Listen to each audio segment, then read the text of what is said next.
안녕하세요. 권중광TV의 권중광입니다. 오늘은 5월 9일 화요일 저녁입니다. 오후 방송을 시작하겠습니다. 대개 서울이 거대 서울이 되다 보니까 전에 있는 정부들도 다 마찬가지였어요. 그래서 지방 정부 쪽으로 지방으로 대기업 본사라든지 정부 부처를 갖다가 이렇게 분산해서 나눠서 이렇게 하는 걸로 이렇게 많이 얘기들 했습니다. 그동안 이 외교부에서 이제 재외 동포청을 만든다고 이제 그렇게 하다 보니까 인천시가 재외 동포청을 인천으로 유치하겠다. 인천으로다 설치하는 게 바람직하다. 그래가지고 인천시가 무던히 그것 때문에 노력을 한 걸로 알고 있습니다. 특히 뭐 별로 특별하게 뭐 이렇게 업무적으로 이렇게 나타내는 것이 없는 유정복 시장은 해외 동포청이라도 좀 끌어들여 볼까. 인천에다 유치해가지고 그걸 공과로 이제 할까가 이렇게 했으라고 봅니다. 근데 이번에 외교부는 재외 동포청을 인천에다가 본청을 인천에다 세우는 걸로 인천에다 만드는 걸로 그렇게 발표가 됐습니다. 단지 민원 서비스는 서울 광화문에다 한다는 거예요. 서울에서. 이 인천에 재외 동포청을 만들어서 거기서도 민원을 보고 광화문에서 인원을 보고 양축을 하는 건지 모르겠습니다만 지금 현재로는 모든 서비스 그 센터는 서울 광화문에도 세운다. 그렇다면 만약에 재외 동포청 본청만 인천에다 세운다고 하면은 그런다고 보면 그 인천의 그 재외 동포청이 그 세울 적에는 대개 지역사회에 그 기여를 하기 바라는 거 아니에요. 많은 민원들이 오고 또 거기서 업무를 보고 그러면서 이제 거기서 뭐 식사도 하고 차도 하고 그래서 일자리도 좀 많이 늘어나고 지역사회 경제가 좀 좋아질 거 아니냐 이렇게 생각을 하는 것이 그것이 이제 지방정부 지방자치단체에서의 생각이었죠. 근데 이 서비스 센터 민원 종합 서비스 센터는 서울에다 한다.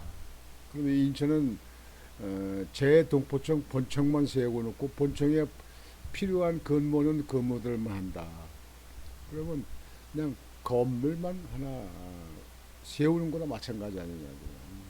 그래서 이걸 갖다가 일부 시민단체에서는 서비스 센터를 서울로 하는 것은 지금 인천 재동포청에 온전의 업무를 볼 수가 없는 거다. 아주 섭섭하다, 아쉽다. 뭐 그렇게 말들 하고 있습니다. 여하튼지 재외 동포청이 인천으로 이제 세우기로 했으니까 송도 신도시 또 아니면 뭐 서구의 청라 지역이라든지 아니면 뭐 시청 근방이나 아니면 영종에 있는 뭐 공항 배후단지라든가 공항 근방에 그런 데도 뭐 얼마든지 세울 수 있죠. 하여튼 본청은 여기다 인천에다 세우고 민원 서비스는 서울의 광화문에서 한다. 그러니까 알짜배기 일은 서울에서 해갔다. 참 그거 보면요. 참 이 행정이나 저처 정치하는 것도 보면요. 이 계산적으로 노는 것 같아요. 아니 본청을 인천에다 세우면 그 1층에다가 다 민원 서비스를 다 그쪽에다 하게끔 해야 이게 일어날 될 텐데 본청은 인천에다 두고 그다음에 민원 서비스는 서울에서 보고 참 그거 참 묘한 일이에요. 묘한 일이에요. 제외 동포청 본청 인천 설치가 확정되자 인천시가 즉각 환영한다는 입장을 내놨다. 다만 시민사회단체에서는 서비스 지원센터가 서울에 설치되는 것에 대해 아쉬움을 표했다. 8일 외교부의 제외동포청 본청 인천 설치 발표 이후 기자회견을 열고 인천 시민과 제외동포의 염원인 제외동포청 인천 유치가 확정됐다고 말했다.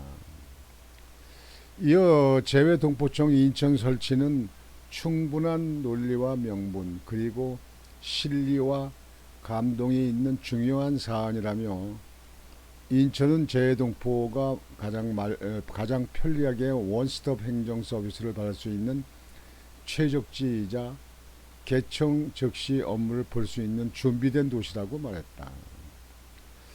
외교부는 이날 제외동포청 본청은 인천에 두고 제외동포들의 업무 효율성을 고려해 제외동포 서비스 지원센터를 서울 광화문에 설치한다고 밝혔다.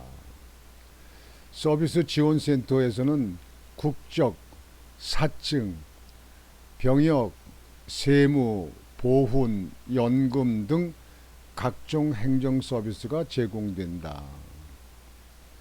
인천시는 그동안 전국 최대 경제자유구역 제외동포 전용 거주단지, 국제학교 등 글로벌 인프라를 내세워 제외동포청 인천 설치를 요구해왔다. 특히 인천시는 1902년 근대 최초 이민자 121명이 이민을 떠난 곳이 인천이라는 상징성을 제외동포청 인천 설치의 명분으로 적극적으로 주장해왔다. 하지만 인천지역 시민사회단체는 이번 제외동포청 본청 인천 설치에 대해 환영하면서도 서비스 지원센터가 서울에 설치되는 것에 아쉬움을 표했다. 세계에 있는 한인들이 본청이 있는 인천보다 서비스 지원센터가 있는 서울을 향할 것이라는 이유에서다. 이광호 인천평화복지연대 사무처장은 본청이 인천에 설치되는 것은 상징적인 차원에서 환영한다며 다만 한인들이 얼마나 인천을 차릴지는 의문이다. 절반의 성공이라고 생각한다고 말했다. 뭐 유치하려고 했으니까 그걸 갖다가 뭐 본청이 오니까 성공이라고 그러지 모르겠는데요. 뭐 성공 이런 것도 아닐 것 같고요. 지금 현재 볼 때는요. 본청이 인천에 오면 그냥 본청만 온 거고 모든 행정 서비스 지원센터는 서울에다 둔다고 그러니까 광화문에 둔다 그러니까 서울에서 이루어집니다. 그러면 실제 모든 그 민원 사항은 서울에서 이루어지기 때문에 인천은 그냥 간판만 붙어 있는 빌딩만 들어서게 됩니다. 보기에도 없는 것보다 낫겠죠. 그러나 이렇게 하는 것이 바로 중앙정부에 속해 있는 그들의 입김에 맞게끔 하는 겁니다. 그래서 지방에 있는 서울의 위성 도시로 있는 이런 데다가 그렇게 크게 그 경제 활동을 밀어주려고 하지 않습니다. 다 서울이라는 데가 그렇게 참 대단한 그 힘의 파워가 있습니다. 이것은 뭐 어제 오늘의 일이 아니고 벌써 오래전부터 그렇습니다.